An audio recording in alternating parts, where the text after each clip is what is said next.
খাবারের সময় সবাই সিরিয়াল ধরে এখন দাঁড়িয়ে আছে খাবারের অপেক্ষায়।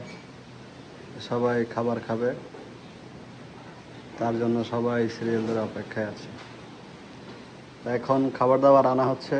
এই যে, হ্যালো মিস্টার,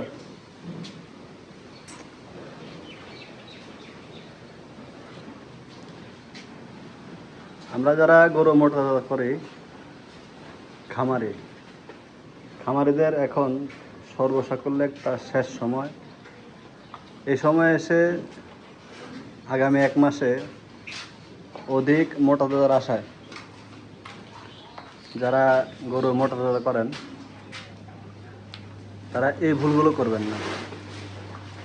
ভুলগুলো কি কি আমি স্টেপ বাই স্টেপ আপনাদেরকে বলে দিচ্ছি। আশা করি আপনারা আমার কথাগুলো বুঝতে পারবেন।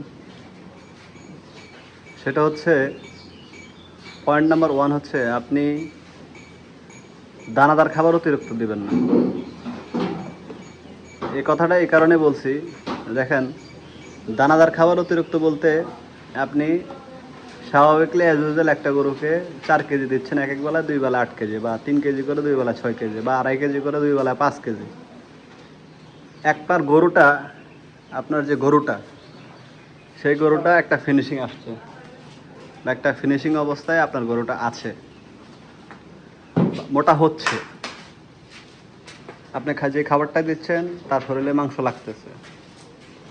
আপনি যদি 2.5 কেজির জায়গায় তাকে 3 কেজি দিতে পারবেন, পরের বেলায় যে সে আপনার 3 কেজি খাবারটা ঠিকমতো খাবে, এটার কিন্তু গ্যারান্টি নেই। সে 2 দিন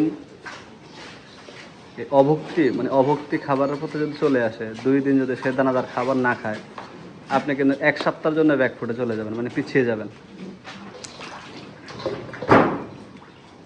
সে করে কি, তার গরম লাগছে, বিদ্যুৎ নাই, দেখেন তার শরীরে পানি ছিটে কীভাবে। তাই আপনি যে খাবারটা তাকে দিচ্ছেন, যতটুকু দিচ্ছেন, যদি এবার খাবারের পরিমাণ বাড়াইতেই হয়, খাবারের পরিমাণ যদি আপনার বাড়াইতেই হয়, তাহলে আপনি তাকে 200 গ্রাম 100 গ্রাম করে খাদ্য বাড়িয়ে দিয়ে ধীরে ধীরে তার খাবারটা বাড়ান। আজকে 3 কেজি দিলেন, কালকে 3 কেজি, সে একবেলায় খাবে, কিন্তু বিকালবেলায় কিন্তু সেই খাবারটা আর খাবে না। এই কথাগুলো বলার উদ্দেশ্য হচ্ছে, আপনি গবাদি পশু ফ্যাটেনিং করেন, শেষ একটা সময় এসে খাদ্যের অনীহা যদি গবাদি পশু চলে আসে, 2 দিন 3 দিন সে যদি খাবারটা না খায়, দানাদার খাবার হোক, রাফেজ হোক, তখন কিন্তু আপনার গরু সেই পরিমাণ গ্রোথ আসবে না। এই বিষয়গুলো মাথায় রেখে আমরা খামারিরা, বা এখানে খাবারটাকে দেন,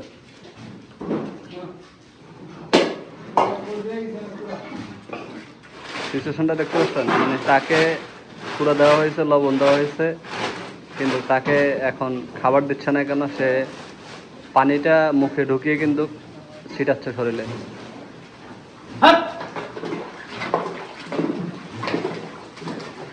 আর বিশেষ করে বর্তমান সারা বিশ্বের চলমান পরিস্থিতির কথা বিবেচনায় রেখে, আপনাদের যার যার অবস্থান থেকে আপনি যদি 30,000 টাকা মন ধরেও গরুর যদি সঠিক দাম পান, আমি বলবো আপনি সেল করে দেন।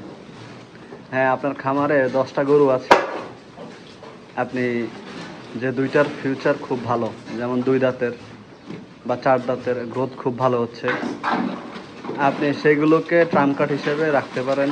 ট্রাম্প কার্ড হিসেবে, যেমন সেগুলো না আপনি বিক্রি করবেন না, বা খামারে তাদেরকে রাখতে পারলে আপনার লস হবে না, এই জাতীয় গরুগুলোকে আপনি রাখতে পারেন। কিন্তু যে গরুগুলো আপনি ন্যায্য দাম পাচ্ছেন, অতি মুনাফার আশায় চলমান বৈশ্বিক পরিবেশ পরিস্থিতি, সারা বিশ্বের যেই অভাব-অনটন দেখা দিচ্ছে, আপনি আন্দাজের উপরে গরু রেখে ফার্মে পরবর্তীতে সেই গরুর জন্য দুঃখ প্রকাশ করবেন বা লসের ভুক্তভোগী হবেন, এই জিনিসটা করা যাবে না। অনেকের প্রশ্ন আসতে পারে, এখানে খাবার কি দেওয়া হয়েছে। এখানে পুরা আছে, লাইমস্টোন আছে, গমের ভুসি আছে, সয়াবিনের খৈল আছে, সরিষার খৈল আছে, ডাবের ভুসি আছে, মুসুরের ভুসি আছে, গমের ভুসি আছে, টোটালি আমাদের সংমিশ্রণটা আমাদের নিজেদের তৈরি করা।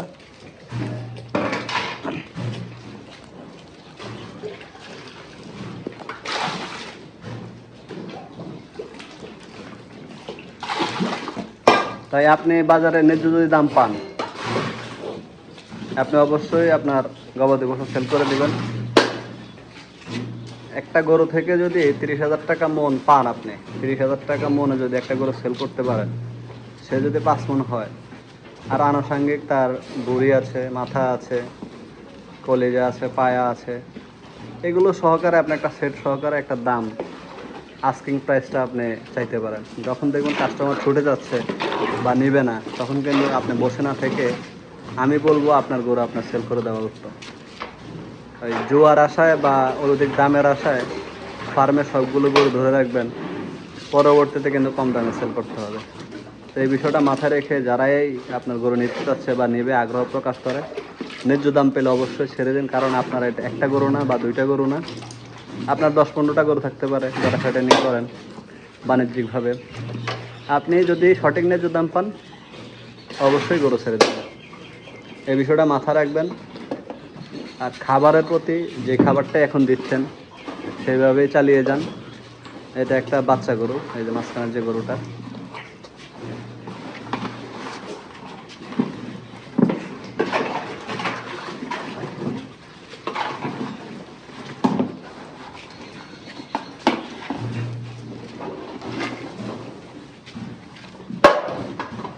অতিরিক্ত মুনাফা করতে যে অতি লোভে তাতে নষ্ট, আপনার খামারকে লাভবান করতে পারবেন না।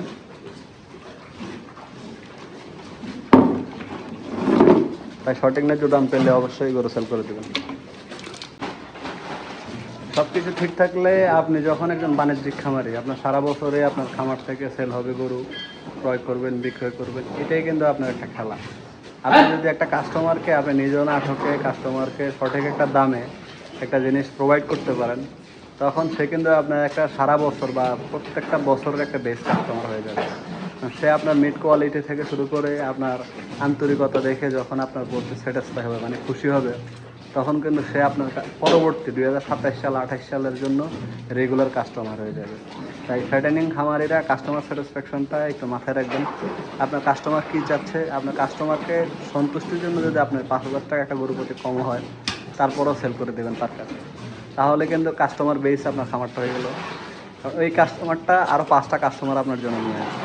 আপনি কিন্তু একটা গরু হাটে যখন সেল করবেন, তখন কিন্তু আপনার ওই হাটে নেওয়ার লেবার কস্ট, এরপরে আপনার পরিবহন, হাটের দালালের সব কিছু মিলে কিন্তু আপনি 5,000 টাকা কমে কিন্তু গরুগুলো সেল করবেন।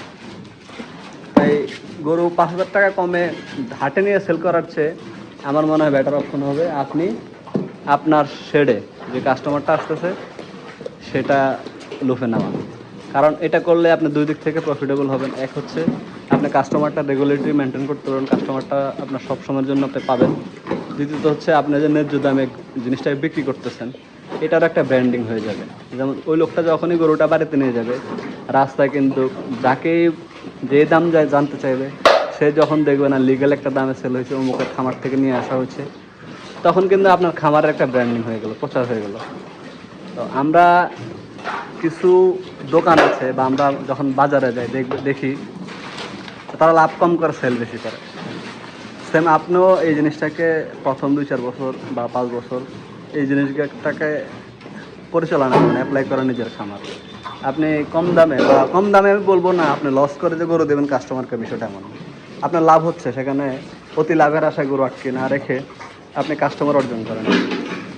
কাস্টমার অর্জন করতে পারলে 2027, 28, 29, 30 এই বছরগুলোতে আপনার সফল ব্যবসায়ী হিসেবে এই অ্যাগ্রো সেক্টরে কামব্যাক করতে পারবেন বা টিকে থাকতে পারবেন। এখানে আহামরি কোনো সায়েন্স নেই ভাইয়া। গরু কৃমিমুক্ত করবেন, খাবার দাবার দেবেন, গরু মোটা হবে, এই হচ্ছে বিষয়। এখানে আহামরি কোনো সায়েন্স নেই গরু পালা। হ্যাঁ, কিছু কিছু বিষয় আছে যেগুলো আপনাকে মানতে হবে, মেনেই খামারটাকে সামনের দিকে এগিয়ে যেতে হবে। কারণ আপনার কাস্টমারে যদি আপনি না তৈরি করতে পারেন, আপনার খামারের বয়স হতে পারে 7 বছর, 8 বছর, কিন্তু আপনি হাটে নিয়ে গরু সেল করতে হয়, তাহলে এটা কিন্তু আপনার একটা ব্যর্থতা, আমি বলবো আপনার একটা ব্যর্থতা। তাই হাটে নিয়ে গরু যাতে সেল না করতে হয়, আপনার হোক 50টা, হোক 20টা, হোক 25টা, হোক 30টা, বা হোক আমার মতো ছোটো খামারি, আপনি আপনার গবাদি পশুকে চেষ্টা করবেন যারা মোটা করেন সেটাই বিক্রি করতে। কারণ একটা গরু যখন হাট থেকে রিমুভ করা হয়, মানে রিটার্ন আবার আনা হয়, সেই গরুটার বিভিন্ন ধরনের ডিজিজ নিয়ে কিন্তু ফার্মে ইনভলভ হয়। তখন সে খুরে আক্রান্ত হতে পারে, এলএসডিতে আক্রান্ত হতে পারে, ফিমেল ফিভার আক্রান্ত হতে পারে। আপনি যে তাকে নিচ্ছেন হাটে, আপনার একটা কস্টিং আছে, আপনার লেবার যাচ্ছে সাথে, তাদের একটা কস্টিং আছে, পরিবহন খরচ আছে, সব কিছু আপনাকে মাথায় রাখতে হবে। তাই হাটে গরু না নিয়ে বাড়িতে 5,000 টাকা কমও যদি আপনি সেল করতে পারেন, আপনার জন্য ওয়েল হচ্ছে এই সেক্টর। আর আপনি যাই কাস্টমারটাকে দিচ্ছেন, সে যদি আপনার কাছ থেকে 5,000 টাকা কমে গরু নিয়ে যদি সন্তুষ্ট অর্জন করতে পারেন তাহলে কিন্তু পরবর্তী বছরগুলোতে আপনি কিন্তু তার রেগুলার কাস্টমার হয়ে গেলেন। এই অর্জনটা যদি আপনি ধরে রাখতে পারেন ধারাবাহিকতা, আপনি 20টা গরু বিক্রি করে 5,000 টাকা করে যদি কম পান, 1 লাখ টাকা কমে সেল করলো আপনার গরু, কিন্তু আপনি নিয়ে প্যারা যে কোথায় বিক্রি করব, যে কোনো মানসিক যে একটা টেনশন, এই টেনশনটা আপনার ভোগ করতে হবে না। তখন আপনার একটা ব্র্যান্ডিং হয়ে যাবে, আপনার অ্যাভেলেবেল কাস্টমার হয়ে যাবে। সাপোজ আমি যদি আপনার কাছ থেকে একটা গরু নিয়ে যদি ভালো দামে পাই বা ক্রয় করতে পারি, তখন কিন্তু আমি আবার আমার ফ্যামিলির আরও 2-4-5 জনকে বলবো, না অমুকের খামারে যাও, অমুকের খামার থেকে ভালো গরু কম দামে সংগ্রহ করতে পারবে। এই হচ্ছে বিষয়। আপনার বেসটা আপনাকে, আপনার মার্কেটিংটা আপনাকেই করতে হবে। আপনি করে আপনার খামারের যে প্রোডাক্ট আছে, গরু আছে, সেগুলোকে ব্র্যান্ডিং করে প্রচার করেন, কাস্টমাররা সন্তুষ্ট অর্জন করেন। কাস্টমার আপনার গবাদি পশুর প্রতি সন্তুষ্ট অর্জন করলে, আপনার প্রতি সন্তুষ্ট হলে, আপনার কিন্তু গরু বিক্রি করতে সামনের বছরগুলোতে, আগামী বছরগুলোতে কোনো সমস্যা হবে না। আশা করি কথাগুলো বুঝতে পেরেছেন। এই কথাগুলো এই সময় বলা একমাত্রই গুরুত্বপূর্ণ, কারণ অনেকে আছে অতি মুনাফার আশায় গরু আটকে রাখবেন, এই জিনিসগুলো করতে যাবেন না। ভালো থাকবেন, সুস্থ থাকবেন। ভিডিওটি ভালো লাগলে অবশ্যই আপনার গুরুত্বপূর্ণ মতামত যেটা, সেটা আমাকে জানাবেন, এবং চ্যানেলটি ভালো লাগলে অবশ্যই সাবস্ক্রাইব করতে পারেন। আসসালামু আলাইকুম ওয়া রাহমাতুল্লাহ।